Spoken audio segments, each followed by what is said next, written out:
Fala galera, tudo tranquilo? Estamos aqui mais uma vez hoje para ter mais uma conversa sobre jejum. Recentemente postamos um vídeo no canal conversando ali 50 minutos sobre a importância, trazendo um pouquinho de panorama bíblico sobre o tema, mas eu queria aproveitar esse momento. Nós temos visto algo muito gostoso na igreja, acredito que é um tema crucial para esse tempo e também uma prática indispensável que o noivo nos chamou a praticar, exercer, e eu queria aproveitar um pouquinho a sabedoria do papai, que não é só eu cresci vendo você jejuar, mas recentemente tenho visto você ensinar de maneira muito profunda sobre isso. Já quero aproveitar, porque aqui a gente tem essa conversa, vamos responder algumas perguntas suas, que vocês fizeram sobre jejum, mas a gente consegue entrar muito mais profundo nesse tema. Tem a aula do jejum, sobre o jejum na Escola do Orvalho, e também o que eu quero recomendar, o livro A Cultura do Jejum, que transformou a quantidade e qualidade dos meus jejuns com muito insight bíblico. Nós temos nas escrituras pessoas jejuando de formas diferentes, por motivos diferentes, então é um guia riquíssimo e hoje a gente vai trazer um pouquinho disso. Sim, a importância da gente recomendar algo como o livro e o curso é para que as pessoas tenham uma visão integral completa. Exatamente. Porque a gente recebe perguntas até de quem jejua. Tem aqueles que a gente tem que convencer que o jejum é bíblico, que é para hoje, mas até para aqueles que já fazem, que a gente percebe que eles não entenderam o quadro todo. Então, assim, só para dar uma ideia da abrangência do assunto aqui, Capítulo 1, a Bíblia ordena que jejuemos. Nós vamos tratar se isso é ou não é uma fundamentação bíblica, é o ponto de partida. Depois, um olhar para o passado, na história não só da igreja, mas dos santos. Um olhar para o futuro, o que profeticamente precisamos entender sobre o jejum. Depois, capítulo 4, o que é o jejum? Toda a definição bíblica. Agora, já não é mais se tem ou não que jejuar, já sabemos sim, mas então, o que é o jejum? Depois, no 5, estimulados a jejuar. Aí nós vamos falar de compartilhar e quebrar aquele mito de que não pode contar experiência. Jesus falou de não tocar trombeta, que é diferente. Exatamente. Capítulo 6, ele tem uma pegada mais devocional. Fome de quê? O 7, efeitos do jejum. As pessoas querem saber o resultado, mesmo no plano espiritual. Capítulo 8, nós vamos mexer isso, eu tenho certeza, em algumas das perguntas. Propósitos do jejum. Capítulo 9, formas e tipos de jejum e a sua duração. Porque as pessoas jogam tudo numa batedeira dessas de bolo, mistura todos os ingredientes e quer apresentar tudo como uma coisa só. A gente tem que reconhecer os aspectos distintos. Depois disso é que nós vamos falar de jejum prolongado, que é uma das formas, não é para quem está começando, E então a gente fala da forma de jejuar. Temos um capítulo inteiro só com perguntas e respostas, e tenho um prefácio e um apêndice escrito pelo médico que me acompanha nos últimos anos, falando na perspectiva médico-científica sobre o jejum. Então, o material é muito completo e o meu anseio é que quem realmente está interessado procure ter mais do que uma resposta rápida para uma única pergunta. Eu quero responder as perguntas que você não fez e que você nem sabe que tem dúvida, para que você entenda o pacote completo. Dito isso, o propósito do vídeo não é comercial para vender livro, Eu nem ganho nada com os meus livros, embora eu sempre digo para as pessoas que nos acompanham uma forma de dar suporte ao ministério. Mas nós queremos te ajudar a entender e ser despertado para essa prática. Amém. Dito isso, antes de responder as perguntas, eu só quero... Isso não era a minha frase? Eu não sei, mas ok, estou brincando, vamos. Eu herdei. Já estabelecendo de maneira curta, antes de respondermos, eu nem vi se alguém fez essa pergunta, mas eu quero estabelecer isso primeiro. O jejum, ele é necessário? Por quê? Já puxando do primeiro capítulo do livro, por que a gente tem que jejuar?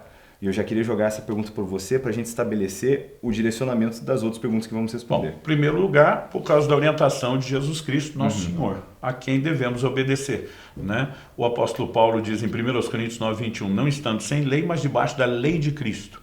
A Bíblia diz que houve mudança de lei. Não estamos mais debaixo das obrigações cerimoniais da lei de Moisés, que envolvia um dia anual de jejum, mas estamos debaixo da lei de Cristo.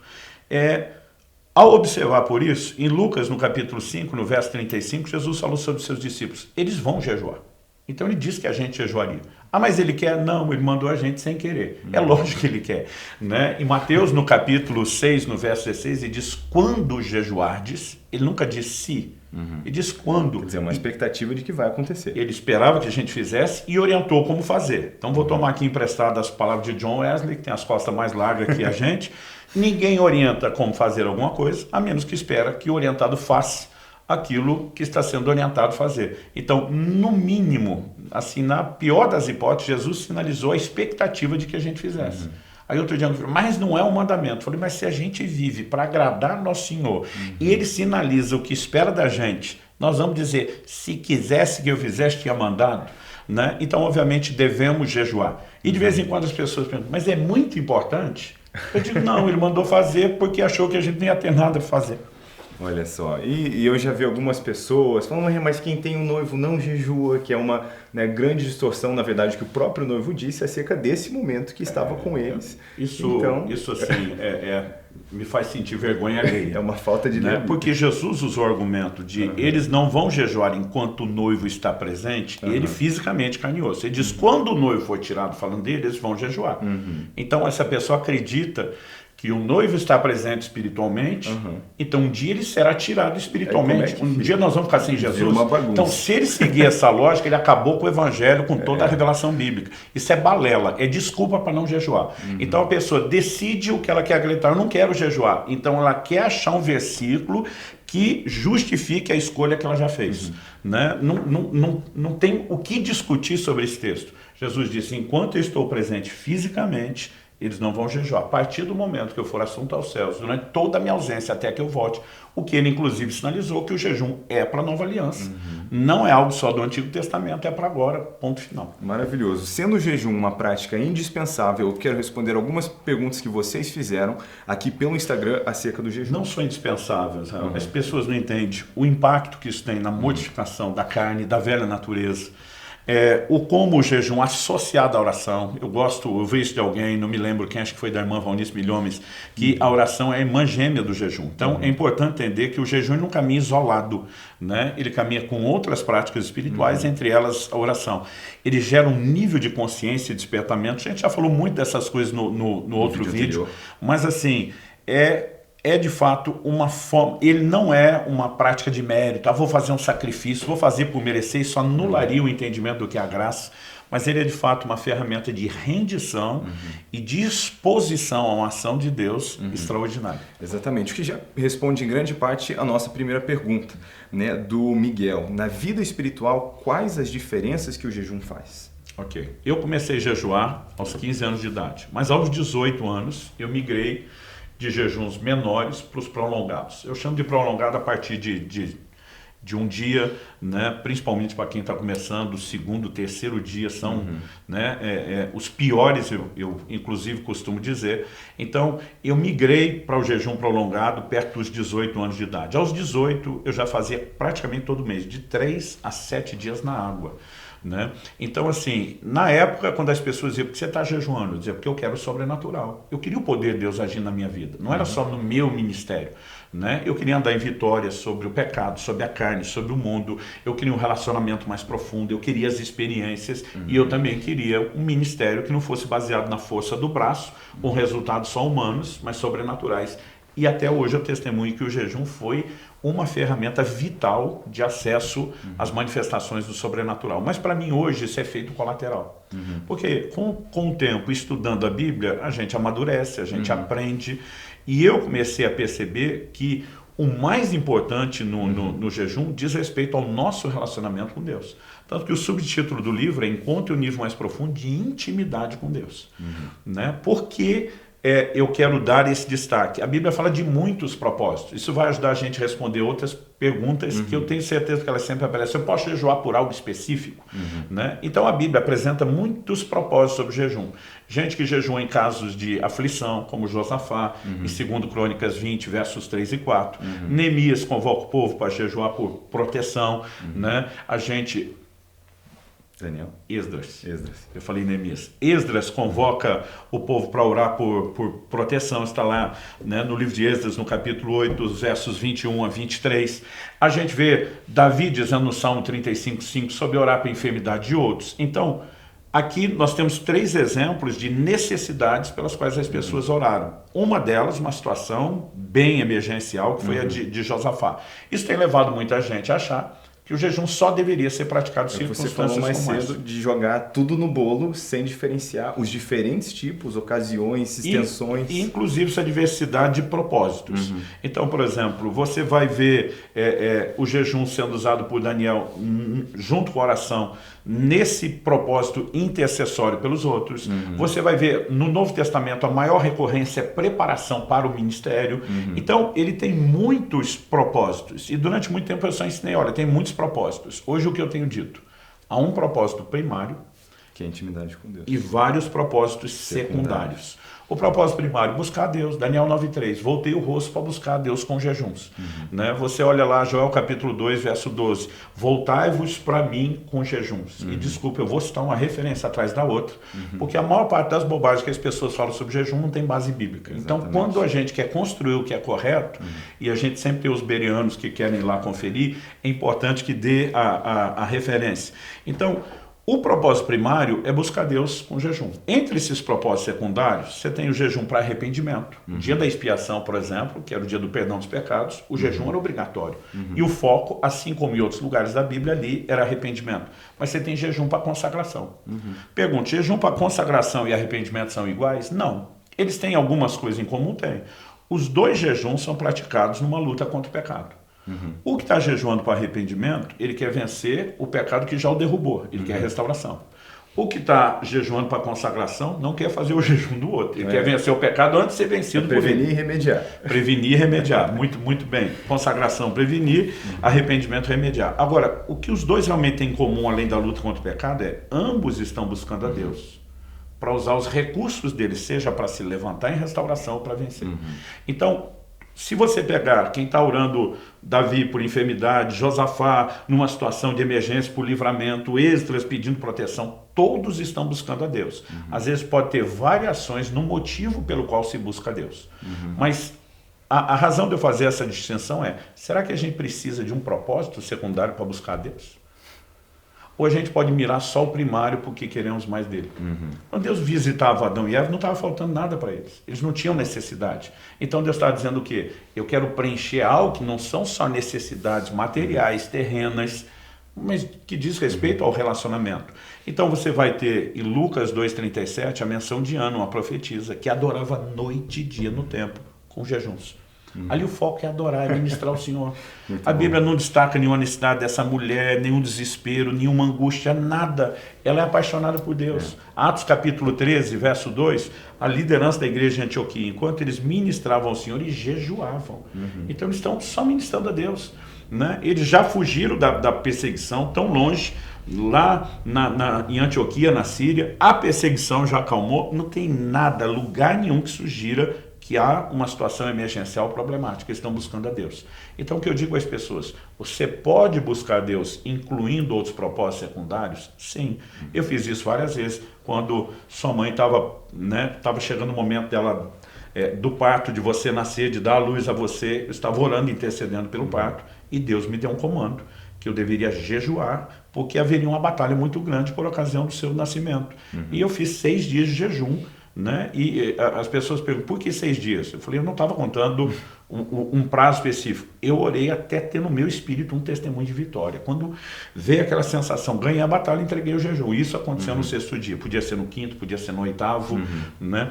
Mas o que eu estou dizendo, há momentos que nós podemos ter os propósitos secundários? Claro que sim.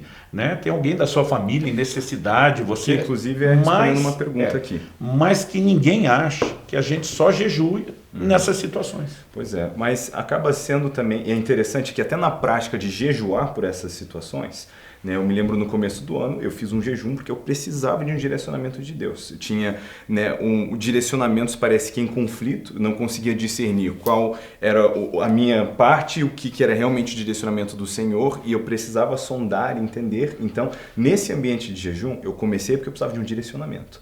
Mas conforme eu entrei no jejum, cada dia que passava eu ficava menos preocupado acerca do direcionamento. E uma convicção crescia no meu coração. Eu preciso de mais de Jesus. Então, né, antes de o jejum terminar, eu tive um encontro, né, com Jesus. Ele me esclareceu de maneira assim poderosa, sobrenatural, qual era o direcionamento para a próxima temporada, mas isso foi na metade. Então, durante o resto daquele tempo, eu já tinha minha resposta, mas eu continuei aquele jejum debaixo de uma convicção. E, aliás, de que eu precisava de mais foi dele. Na segunda metade que você teve uma experiência bem mais profunda de comunhão e relacionamento. Exato. Eu lembro que eu não posso nem contar. Eu estava junto. Ela é bem pessoal.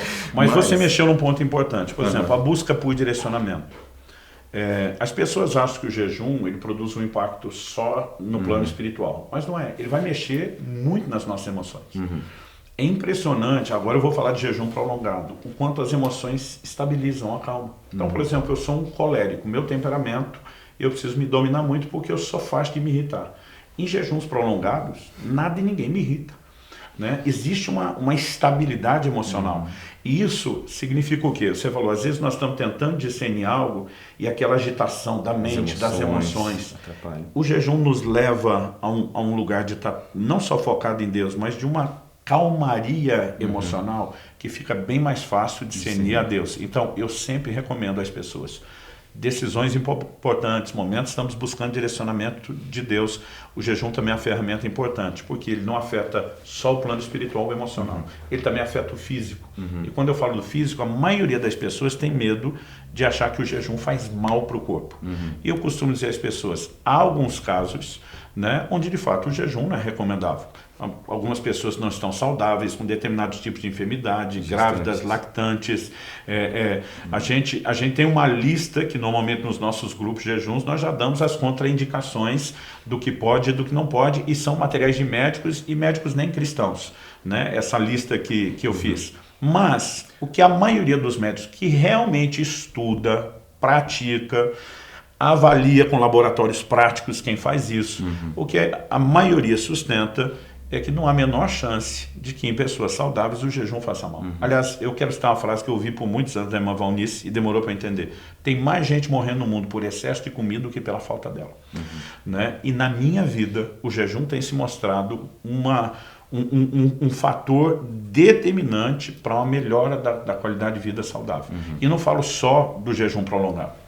O último que eu fiz agora, né, Dr. Aldrin, que é quem escreveu o prefácio e o apêndice do livro, ele me pediu 71 tipos de exame de sangue antes de eu começar o jejum e pediu os exames no final para comparar. Não foram só esses, né? Esses são os exames de sangue. Nós fizemos assim muitos, porque ele tem literalmente me estudado e dessa vez ele pôde fazer isso com um grupo de pessoas que entrou junto, e ele tem dito assim, nós precisamos deixar isso documentado, o quão, né, no sentido positivo, o quão impactante é o jejum para a própria saúde. Então as pessoas ficam com aquele medo, principalmente quem está cuidando do corpo, vai para a academia, eu vou ter perda de massa magra. Não perde massa magra, a gente ganha massa magra, independente de treinar ou não. Não estou falando de ganho substancial também. Mesmo se perdesse, valeria a pena, porque mas, até o exercício físico é de pouco proveito comparado com a piedade. Eu li um comentário de um médico canadense que tem uma clínica que só trata pacientes com jejum, Jason Fung. Ele diz o seguinte, olha, imagina, ele pega o contexto deles lá do Canadá, do norte dos Estados Unidos, no inverno. Você tem uma pilha de lenha do lado da lareira e você vai queimar o sofá? Não faz sentido. Ele disse, você vai queimar o sofá se acabar a lenha, a sua sobrevivência estiver em risco. Ele falou, reserva de gordura. O corpo é a mesma coisa. Né? Você deixou de ingerir glicose, que é a fonte de energia primária do corpo, que vem do carboidrato, o organismo muda uma chave, vai consumir o quê? Glicogênio, armazenado no músculo e no fígado. Essas reservas vão durar no máximo 3 dias. Eu digo no máximo, o cara que vai malhar, gastar, ele queima isso antes. Mas, por exemplo, no máximo no 3º dia, vai mudar a fonte de energia novamente e o corpo vai entrar em cetose. É quando ele começa a queimar as reservas de gordura, produz o chamado corpo cetônico, por isso chama o processo de cetose. O que acontece? O que é a nossa reserva de gordura? Da onde ela vem? Como ela aparece? Comeu muito, não é só isso. O que gera reserva de gordura é o consumo de glicose. A glicose que você não usou, armazena como glicogênio, todo o excedente vai virando reserva de gordura. Então, o organismo depois vai fazer o processo inverso, eles chamam de neoglicogênese. A glicose foi transformada em gordura, agora vai ser transformada novamente em energia. Enquanto tiver reserva de energia, não queima a massa magra. Quando acabar a reserva de energia, a Bíblia diz que no final dos 40 dias Jesus teve fome. Aquela fome não é a vontade de comer que as pessoas... Na fisiologia humana ele sentiu na primeira refeição. Isso significa que as reservas dele de fato acabaram. Aí eu vou tentar responder uma pergunta que sempre aparece. Eu sou muito magro, eu posso jejuar? No nosso último jejum, e estou falando de prolongado, as pessoas estão com medo de jejuar um dia. No nosso último jejum, teve um dos líderes da nossa igreja que ele nos acompanhou nos 40 dias. Mas assim, ele começou o jejum, ele é da minha altura. Eu terminei com 84 quilos, ele começou com 69. Mas a média de... Um percentual de gordura corporal baixo. Porque o cara era da minha altura, então por ali você já percebia. Quando ele estava no 25º dia, eu estava preocupado com ele, o médico estava nos acompanhando. Eu falei, vai medir o seu percentual de gordura. No 25º dia ele estava com 7%. Na última semana, quando já estava ali com 33, 34, ele já estava chegando, ele já estava com 3%. Que já é perigoso, né? É coisa assim, que aqueles caras com muito acompanhamento médico, fisiculturista faz no dia da competição e já vai mudar no outro dia. Então assim, a gente ficou monitorando, eu e o médico tentamos inclusive convencê-lo a dizer, olha, você não precisa chegar no 40. Ele falou, pastor, eu estou inexplicavelmente bem, eu estou em paz. Eu falei, você não está tendo fome? Porque a fome é indicativo. Ele diz, eu tenho flashes, eles aparecem e vêm. Parece que o corpo está sinalizando, não dura muito. Ele terminou, e quando terminou ele estava com 2,5% de gordura. Realmente, ele estava assim, ele não poderia ter ido muito longe. Agora, tem pessoas que têm muito mais reserva para ir além. Né? Por que eu estou dizendo isso? Não tem chance. Se a pessoa está num estado de saúde normal, ela fazer um jejum, ainda mais o pequeno, e dizer assim, eu não tenho reserva para isso. É porque, de fato, as pessoas não foram estudar. Então, é importante a gente dizer que mesmo com toda essa informação que a gente diz, não é tão perigoso, não se jejua, jejum prolongado não se pratica brincando com isso. Por quê?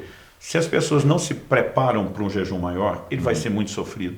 Se elas não souberem como se conduzir... Até como terminar. Como terminar, aí muito você mexeu na parte mais delicada. Que é uma das perguntas. Você mexeu na parte mais delicada, porque o maior perigo não está em quanto tempo a gente fica sem comer, e sim como a gente volta do jejum prolongado. É por isso que eu não gosto da resposta curta, rápida, e o tempo todo eu fico, gente, são quase 300 páginas de ensino. Né? Nós temos um curso com 12 aulas gravadas e várias entrevistas com o médico. Por quê? Às vezes a pessoa pega um pedaço que você falou e ela ignora todo o resto. E ela diz, então tá, isso aqui está. E o resto, como faz? Mas mesmo assim, eu acho que isso, além de responder uma curiosidade específica, também vai provocando as pessoas para pensar no resto. Mas eu já me empolguei aqui. Agora você tocou num assunto importante. E antes de, na verdade, falar disso, eu acho interessante algo que você disse, né? Que se o Senhor nos instrui a cuidar do corpo, que é o templo do Espírito Santo, não faria sentido ele nos chamar a fazer algo que o destrói. Seria contraditório. Seria. Mas você tocou em algo interessante, falou sobre aqueles que fazem exercício nesse processo de jejum, e eu queria aproveitar para responder a pergunta do Cláudio. Como conciliar jejum e treino? E até explicar um pouquinho do como, na verdade, nós entendemos como isso ajuda a gente a cumprir uma orientação bíblica sobre o jejum, que é qual? De quando você jejuar, você não aparecer com o cabelo todo bagunçado, né, reclamando, se arrastando, para você não aparentar, né, estar miserável, né, e realmente levar o jejum na boa. E o que nós descobrimos, né, que na prática do jejum e tudo, quando você está em cetose, o corpo está num método de reservar a energia que você tem. De economia. Então, se você já teve uma experiência de um jejum, assim, você se sente sem energia, se sente fraco, mas por quê? Modo econômico. Agora, quando você introduz a prática do exercício, você começa a ditar para o seu corpo o quanto de energia você precisa. Então, desse jeito, né, você é capaz de realmente fazer jejuns prolongados, cultivando uma rotina normal, né, fazendo as coisas do dia a dia, cuidando sobre rotina normal, deixa eu dar uma pausa no treino. Por exemplo, importante. O último jejum, você me acompanhou do início ao fim. Você, sua mãe, sua irmã, várias pessoas... E eu falo isso muito mais no sentido de mostrar para os outros que é possível. Porque assim, alguém supõe, você está fazendo muito jejum de 40 dias, mas é porque Deus te chamou para isso, é porque te deu uma graça específica, né? Agora, esses dias alguém falou, cara, se o cara levou a mulher e os filhos dele os 40 dias, né, o resto de nós, ninguém vai ser poupado. Mas a verdade é que eu não chamei ninguém, eu não exijo isso de ninguém, eu não digo que ninguém tem que fazer, isso é muito pessoal. né? Mas você, enquanto me acompanhava, eu me lembro até hoje, era um domingo, 34º dia do jejum, era a última semana. E agora você está morando na frente de casa, eu atravessei a rua para dar uma espiada dos meus netos, né? Eu lembro que era o domingo que eu tinha voltado dos 2 cultos da manhã, e eu chego lá e vejo a seguinte cena: meu filho Israel na churrasqueira, fazendo carne para a mulher e os filhos, né? Mas com mais de um mês de jejum, sem poder comer a carne. Mas o que as pessoas precisam entender, quando nós vamos falar de treino e algumas outras coisas, é o tipo do jejum. Exato. Então assim, poxa, 40 dias, não posso ver minha família, não posso servir minha família, não posso socializar com os filhos. Se a gente for fazer uma vez só, por exemplo, outro dia alguém falou, Jesus estava sozinho. Eu falei, não era casado, não tinha filho, fez um único jejum. Eu falei, eu estou fazendo um por semestre, né? Então assim, as pessoas, eu acho que elas confundem muito a coisa. Mas até aproveitar e fazer uma pergunta. Sempre na Bíblia as pessoas estão só escondidas durante o jejum? Porque nós temos o caso de Daniel. Ele, durante então, assim, 21 dias estava trabalhando. Do Moisés no monte, fala de Jesus no deserto, esquece do Daniel. Então o que a gente tem que levar em conta? Diferentes tipos de jejum, diferentes durações de jejum, diferentes propósitos de jejum. Então, por exemplo, a pessoa vai fazer um dia só de jejum. Eu falo, gente, dá para pular o treino nesse dia. Entendeu? Por quê? Porque, poxa, se o propósito do jejum estar associado à oração, e não significa que tem que orar 24 horas. Se fosse assim, porque tem gente que fala, qualquer coisa na oração está errado. Eu falo, você fica 24 horas sem dormir?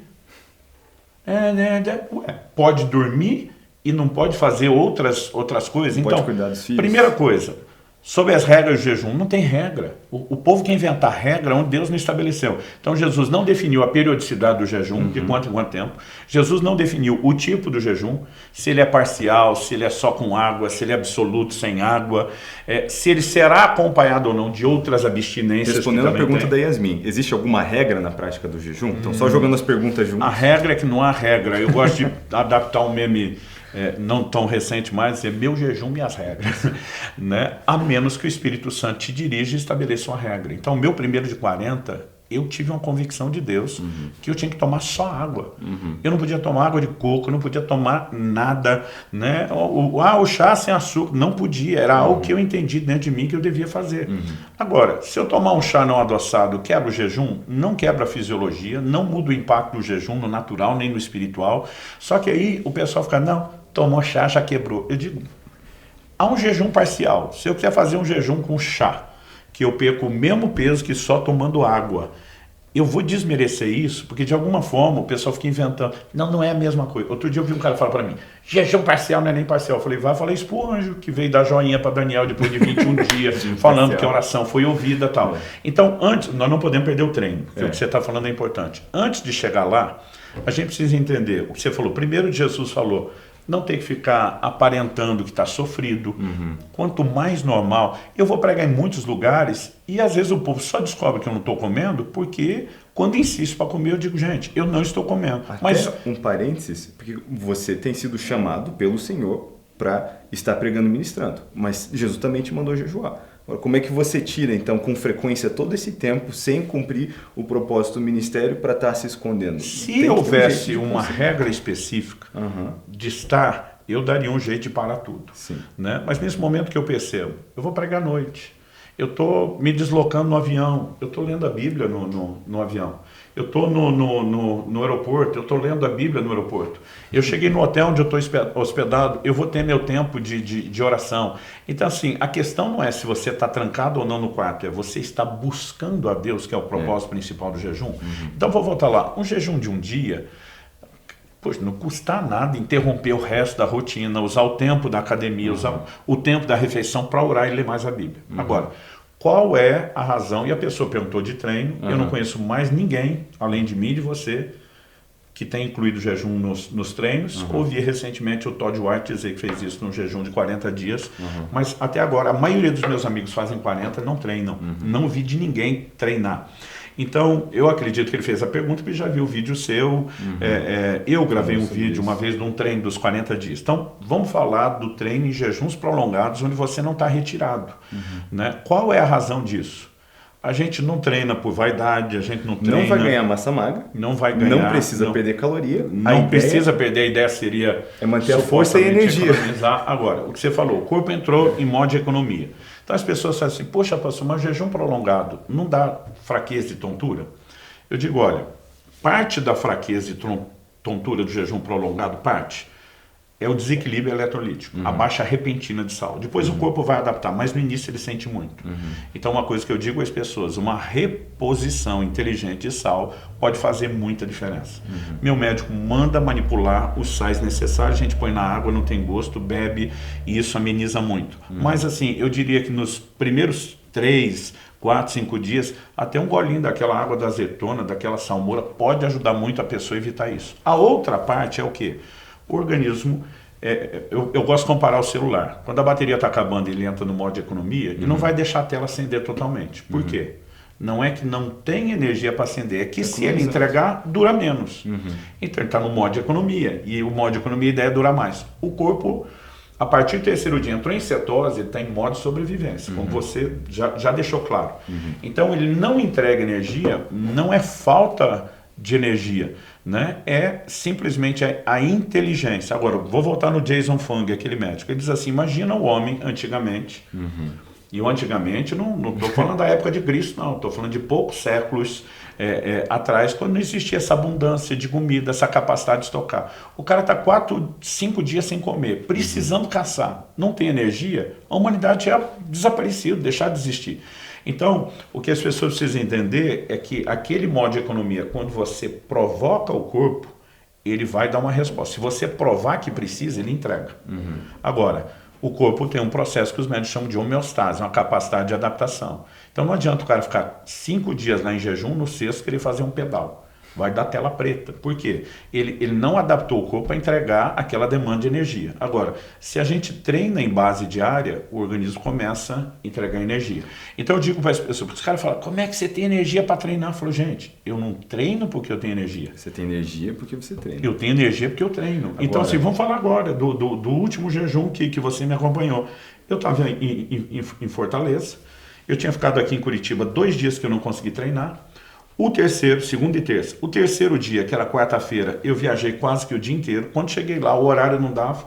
Eu fiz um treino muito curtinho, rápido, sem vergonha.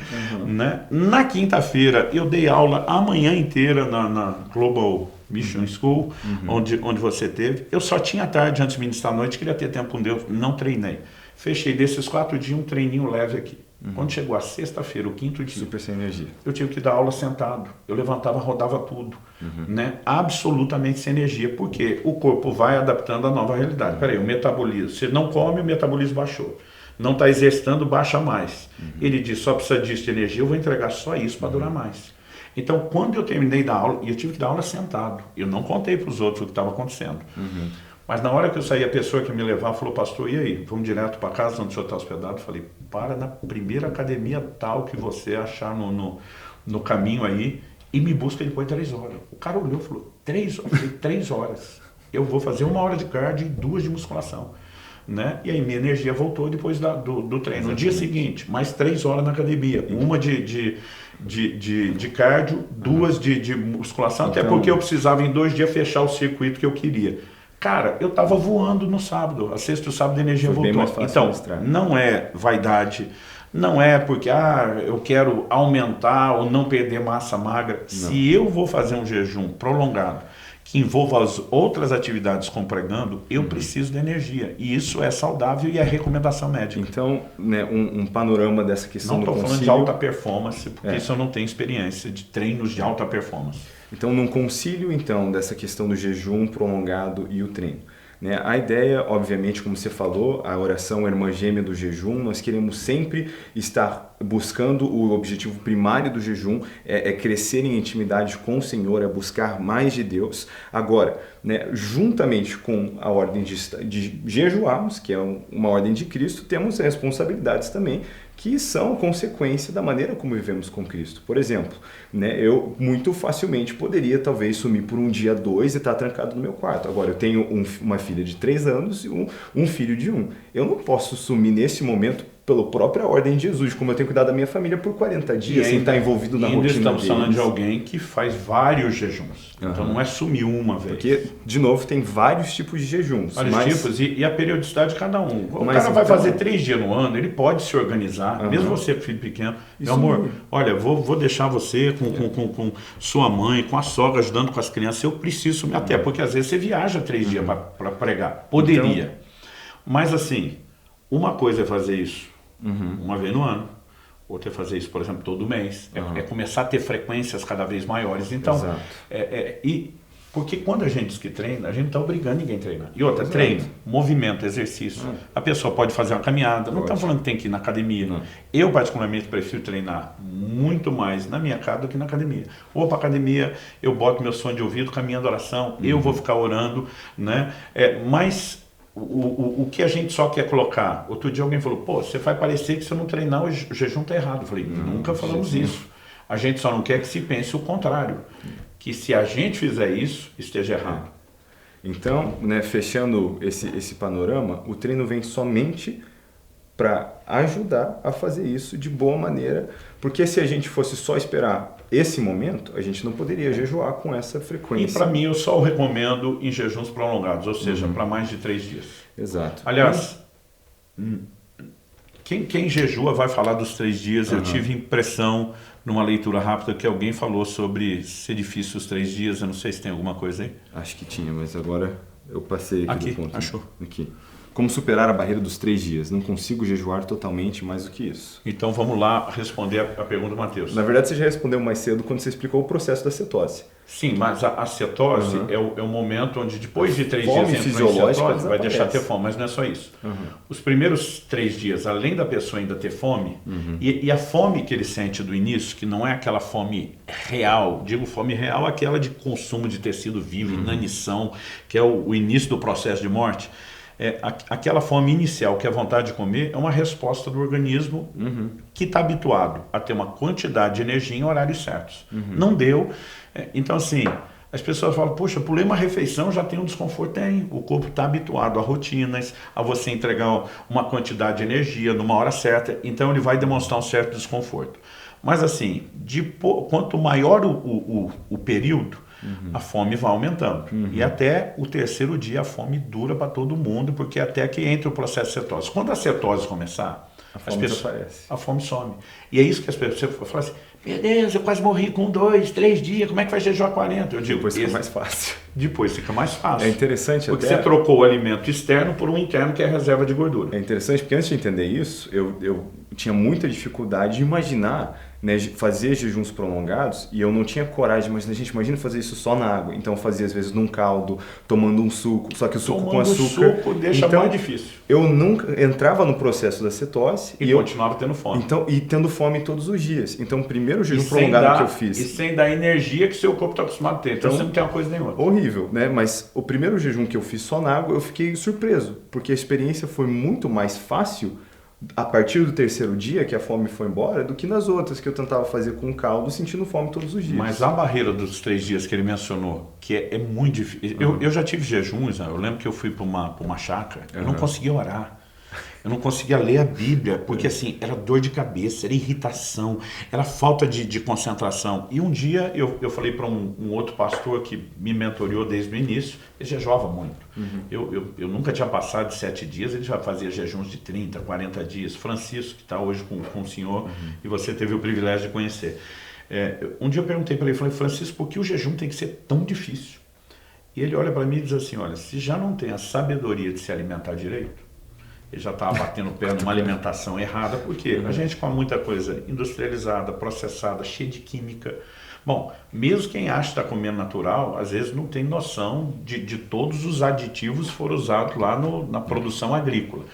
Além de tudo isso, quando falamos de alimento processado, industrializado, a gente tem conservante, a gente tem corante, a gente tem o saborizante, a lista vai...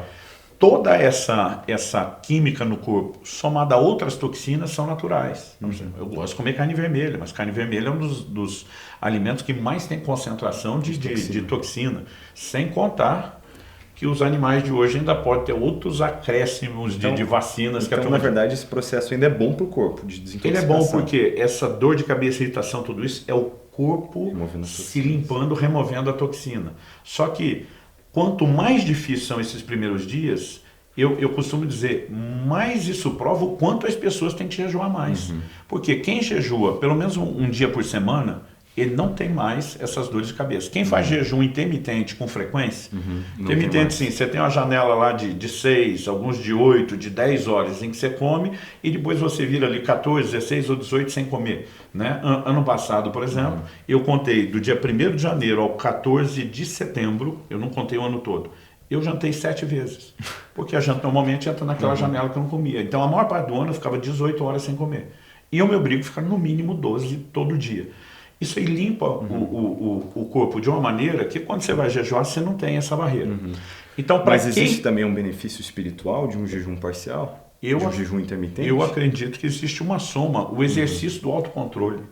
Deixa eu dar um spoiler, um assunto que você começou a pregar e vai virar um já livro. Virou, na verdade, está quase pronto. Está quase pronto o livro. Então, o próprio exercício de autocontrole, eu me determino que horas eu como, quanto eu como, eu aprendo a dizer não. Como um exercício contínuo é fantástico, mas também uma ferramenta saudável.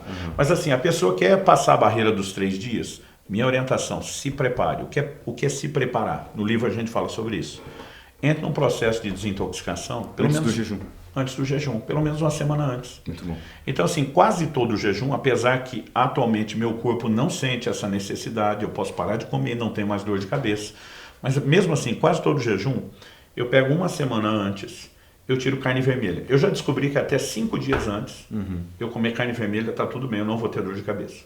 A partir de 4 dias, eu ainda sofro, numa escala menor. Então, 5 dias. Com 5 dias, eu tiro carne vermelha. Isso é a resposta do meu corpo. Tem gente que precisa de mais, alguns pode ser menos. Eu tiro carne vermelha. Alguns precisam tirar cafeína, seja o café ou o chimarrão que toma aqui no sul, para outros não faz a menor diferença, que é meu caso. Você pode e deveria diminuir a quantidade de comida. Então, o cara vai entrar no jejum prolongado, quer se despedir, quer despedir, vai para rodízio o dia antes, só vai piorar as coisas. Então, o que eu faço? Não é o jeito de despedir nem de terminar o jejum. Eu faço normalmente 7 dias de jejum. Eu faço 24 horas, quebro, 24 horas, quebro, 24. Outro dia o cara falou, você jejua para jejuar? Eu falei, mais ou menos isso. Porque você tem um sofrimento mais lento, porque está comendo menos, né? Mas já está limpando o corpo. E depois, quando entra, dá para fazer sem dor de cabeça, sem irritação, sem fome, sem disposição. Desde que eu comecei a preparar, em alguns casos, eu digo, um médico pode orientar isso, fazer o uso de um carvão vegetal ajuda na limpeza intestinal e remover essa toxina antes. Então, hoje para mim, jejum é uma coisa tão fácil, que eu brinco com alguns amigos, está tão fácil, a parte de fisiológica mesmo, que tem hora que parece que está até errado, porque a gente criou aquela ideia de que é difícil. Tem que ser sofrido. E não tem que ser. Uau. Muito bem, eu acho que para a gente terminar, última pergunta, eu queria até trazer isso aproveitando, né, algo que você traz com muita clareza, pessoalmente, né, um dos meus capítulos prediletos do livro é o 9º capítulo, falando, né, acerca das formas e tipos de jejum e sua adoração. Porque, como a gente falou mais cedo, existem jejuns por ocasiões diferentes, durações diferentes, tipos diferentes. Então, eu queria aproveitar, né, respondendo aqui algumas das perguntas que vão para esse mesmo assunto. Né, nós temos aqui, por exemplo, a pergunta do Cauã, né, que o jejum inclui também alguma coisa líquida ou pode ser só comida mesmo? A gente tem também, né, a pergunta deixa eu achar aqui. Bom, enquanto você está procurando, a palavra jejum, no original grego, que é o que a é mais pergunta usado. era, que eu não achei aqui, mas era se existe jejum de outras coisas além de comida. E eu queria que você respondesse essas 2 perguntas para a gente finalizar, falando dos tipos e durações. Então vamos lá. A palavra jejum, quando Jesus diz, eles vão jejuar, você pega um léxico, vai lá, constar o que está no grego. Nestil. Ne é um prefixo de negação, estil é comer, é comida. Não comer. Então, a palavra jejum significa não comer. O que é em essência jejum? A abstinência alimentar. Atualmente ele virou sinônimo de qualquer tipo de abstinência, mas em essência ele é alimentar. Então, ponto de partida, abstinência alimentar. Segundo, existem outras abstinências na Bíblia? Sim. Números 30, na lei dos votos, você vai ver que a pessoa podia se abster de outras coisas que não fosse comida. Paulo diz em 1 Coríntios 7,5 a respeito do casal, às vezes dá uma pausa na vida de intimidade, de comum acordo, para se dedicar à oração. Então, é lógico que existem outros tipos de jejum, mas o que normalmente eu digo às pessoas, esses outros tipos deveriam ser complementos e não substitutos do jejum de alimento. Muito bom. Agora, dito isso, existem tipos distintos de jejum. Então, o jejum parcial, você se abstém de alguns grupos alimentares, de outro não. Então, Daniel diz que durante 3 semanas ele não comeu carne, ele não bebeu vinho, ele não comeu manjar desejável. E foi um jejum. É um jejum. Mas ele estava trabalhando.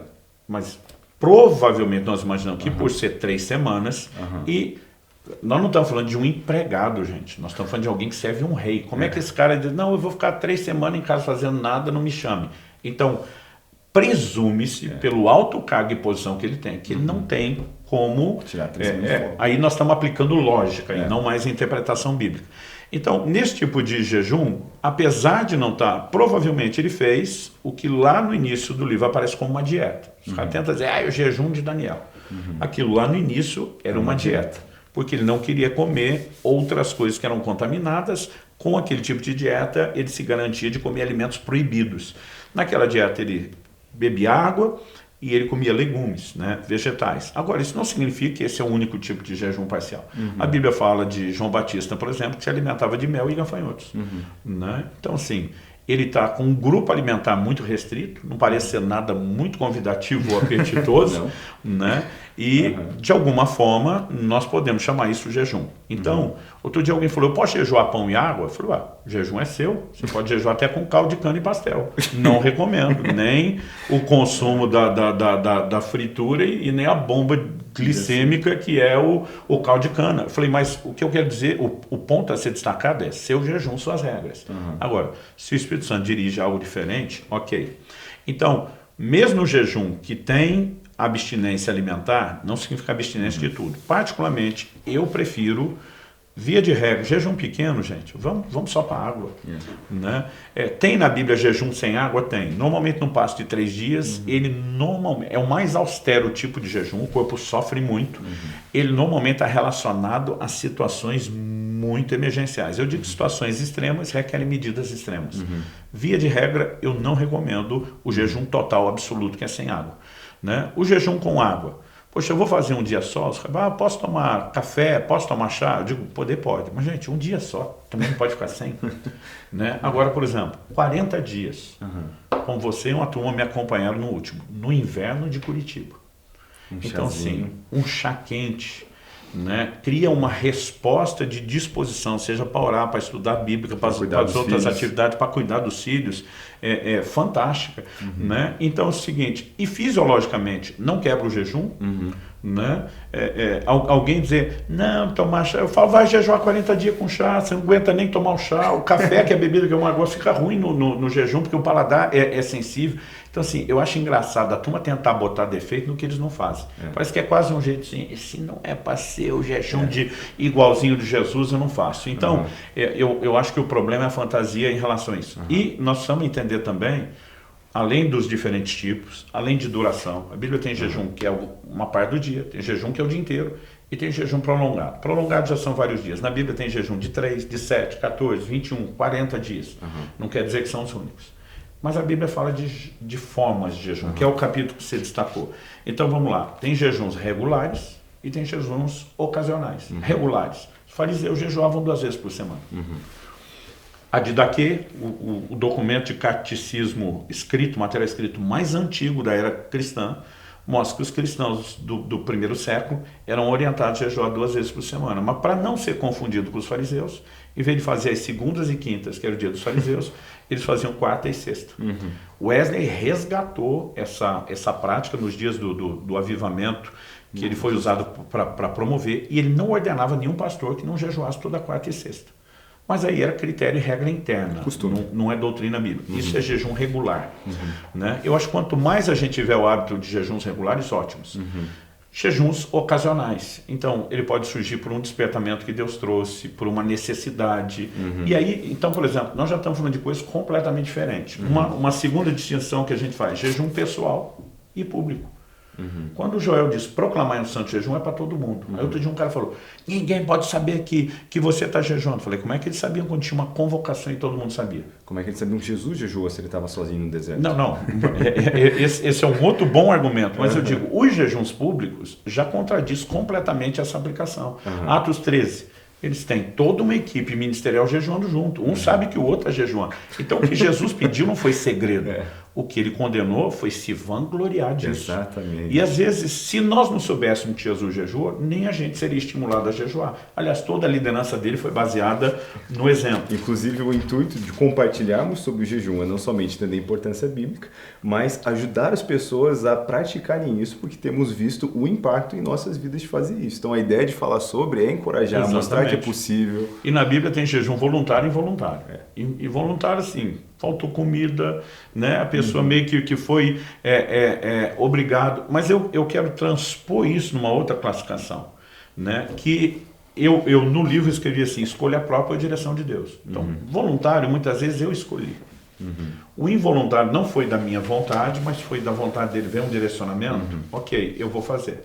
Né? Então, normalmente eu digo às pessoas, jejum prolongado, a menos que se tenha muita prática, aguardar a direção de Deus, ter toda a prática inicial, né? E eu particularmente não faço nenhum jejum prolongado já desde de 2018, sem ter acompanhamento médico antes, durante e depois. Não faço isso só para me proteger. Até porque a essa altura, depois de tantos jejuns prolongados, você meio que conhece a dinâmica. Mas eu faço isso para me proteger do excesso de alguns. Porque assim, tem crente que não é 880, ele é 8800. O cara nunca vê nada, quer começar por 40 dias sem nem saber como faz.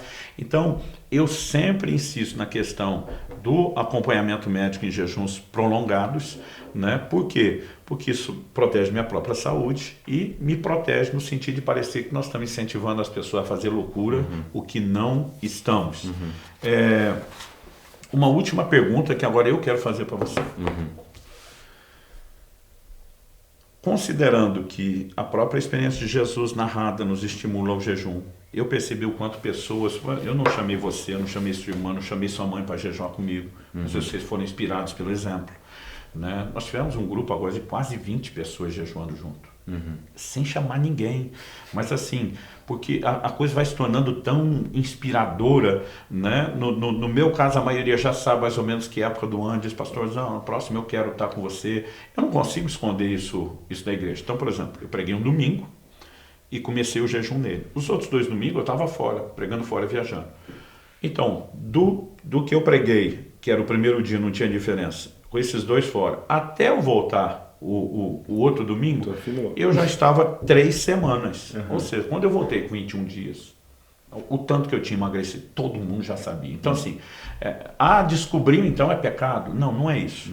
A gente sabe que ele pode ser usado de forma correta e estimular os outros. Dito isso, a minha pergunta é, você vai gravar um vídeo falando um pouco mais da sua experiência, porque esse ano teve 2 jejuns prolongados, com experiências completamente diferentes, que possa encorajar as pessoas. Termine respondendo. Vou fazer outro, mas eu acho que até cabe concluir com essa experiência do último, do quadrinho, da história que foi montada. Eu acho que até já em complemento de tudo que falamos, eu acho que entrega, né, o plano de fundo necessário, e eu vou fazer isso rapidinho por causa do tempo. Né, podemos falar mais sobre, vocês têm pedido. Tem a chance de cortar. Exato, mas foi algo muito interessante, porque eu sabia que você ia jejuar, época do ano que você faz, né, fiquei sabendo que minha mãe ia te acompanhar, achei demais, mas pessoalmente estava muito assustado, né, da ideia de um jejum de 40 dias. No princípio você falou de fazer 21, que foi o que você fez no início do ano. Exato. Eu fiz 40, você foi só 21. Mas o que aconteceu, se você ia começar na segunda-feira, no sábado eu estava ministrando no Rio de Janeiro, eu tive uma daquelas experiências que são tão claras no espírito que não tem espaço para será que aconteceu? Será que foi coisa da minha cabeça? Foi algo gritante, né? Abriu na minha frente que nem uma tela, assim, que nem uma TV, né? Como se fosse uma dimensão paralela, e eu vi essa imagem nítida. Eu vi um homem de costas num deserto e ele virava para mim, eu reconhecia, né? Eu sabia que era Jesus e ele dava um sorriso convidativo, que eu não consigo traduzir de outro jeito, né? É uma maneira, né, brincando de dizer, mas eu não consigo traduzir esse sorriso de outro jeito, a não ser, vem cá, miserável, né? Num tom brincalhão, carinhoso, é claro, mas simplesmente daquela imagem... No deserto, você já entendeu na hora. Deserto, jejum, 40 dias, eu entendi, né? Por algum motivo que eu não entendia, né? Eu não sabia qual era a necessidade, não tinha algo específico, mas eu entendi que o Senhor Jesus me convidou para esse jejum.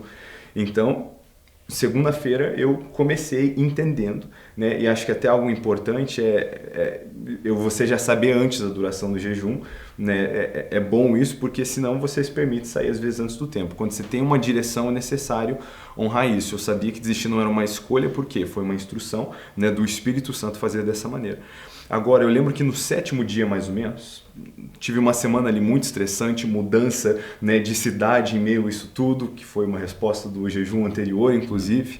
Mas eu lembro que tivemos nessa mudança, a gente ficou preso na BR-116 por horas e horas, né, com as crianças, e foi aquela viagem estressante. Eu lembro que quando eu cheguei em casa, acabei, né, tendo ali um pequeno tempo livre, e a minha reação foi, eu preciso relaxar. Foi o que eu pensei, eu quero, né, descansar. E eu lembro que nesse momento, né, eu já pensei, eu vou assistir uns seriados com a Pri quando as crianças forem dormir, mas enquanto ela foi colocá-las para dormir, eu fui no meu computador e abri um joguinho e relaxei. E nesse momento, eu tive, né, no final desse dia, eu tive uma segunda visão como a primeira, né? E nessa eu me via numa caverna, eu via Jesus numa caverna no deserto, né? E ele estava ali com aquele olhar contrito, quebrantado, e eu me vi entrando na caverna carregando um monte de tranqueira de computador, assim, um monitor, um teclado, e eu vi ele olhando para mim tipo, o que você está fazendo? Nesse dia me bateu uma vergonha, como a gente falou, oração é a irmã gêmea, né, do jejum, e eu entendi o convite, tipo, não foi para isso que eu te chamei, né? Esse é um tempo de estar aqui, né? É de ter comunhão comigo, ter intimidade comigo. Me deu uma vergonha, mas eu continuei. Agora, nesse jejum, eu não estava tomando somente água. Eu brinco que era um jejum de água e água suja, né? Eu estava tomando chá, café, dependendo do dia com exercício, né? Tentando repor os sais, e dependendo se eu estivesse me sentindo muito sem energia, eu ainda às vezes jogava uma gordura, né? Uma manteiga no café, alguma coisa.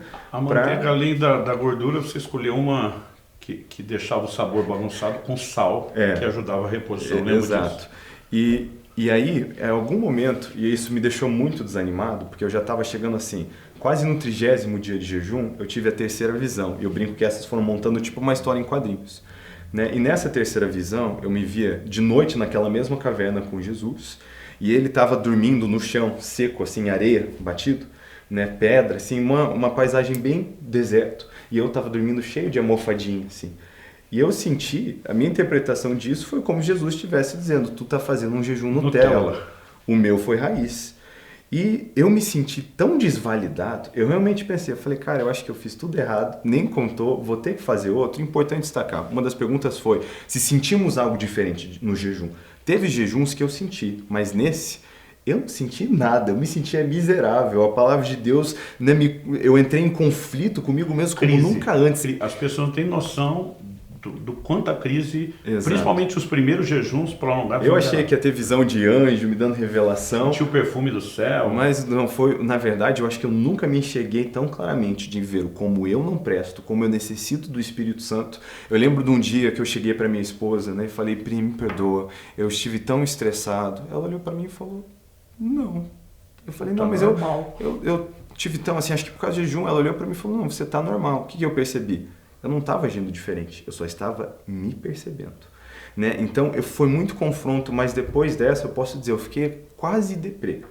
Agora, quase acabando o jejum, né? Eu tive a última visão da história em quadrinhos. Não valeu. Eu senti que não valeu nada, pensei, sou Nutella mesmo, mas tinha a direção de fazer os 40 dias, né? Então, eu ia terminar, obviamente. Minha vontade, pensei, já nem valeu, talvez ia entregar, começar outro, mas entendi que tinha que ser fiel até o 40º dia.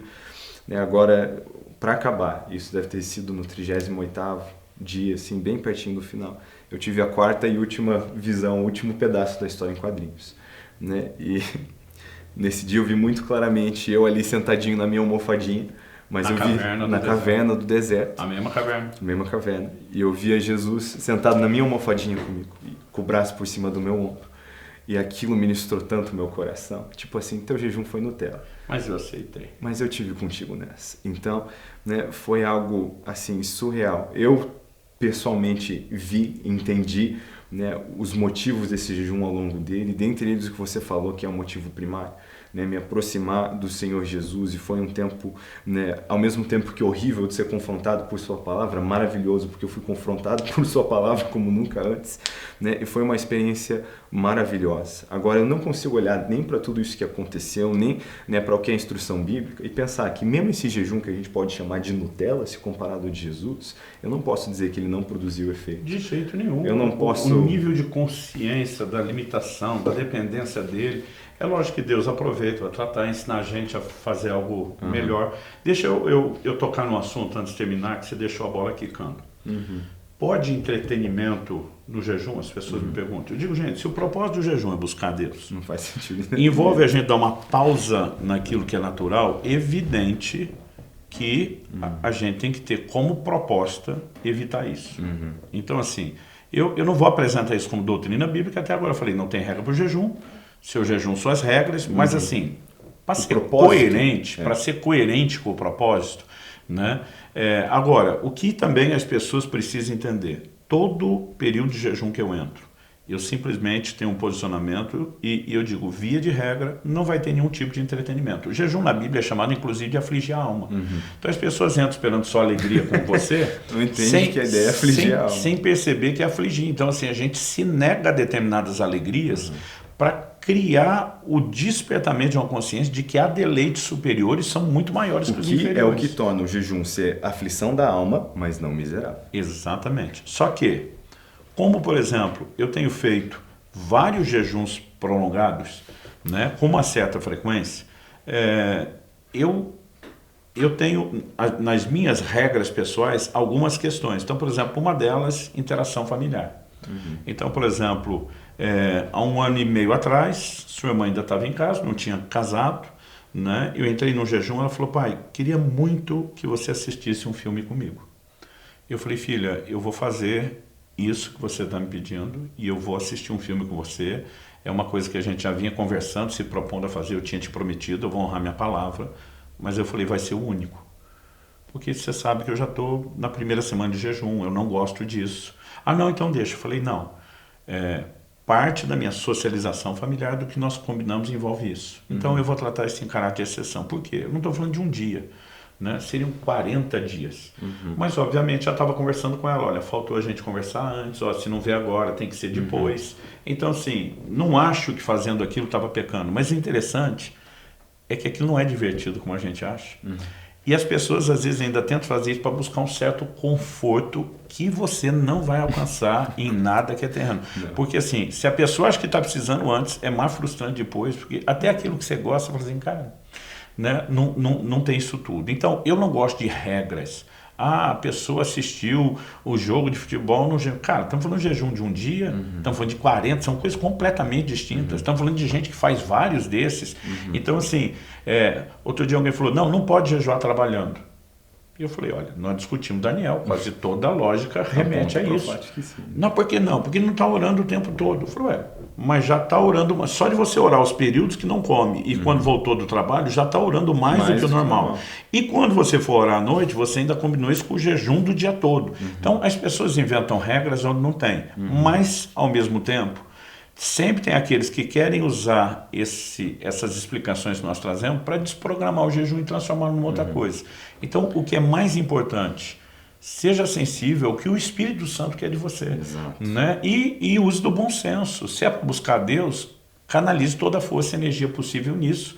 Mas entenda que aquilo que funciona para você não tem que necessariamente ser regra para todo mundo e não seja um fariseu julgando o jejum dos outros. Exato. E a gente tem que terminar aqui por causa do horário, mas...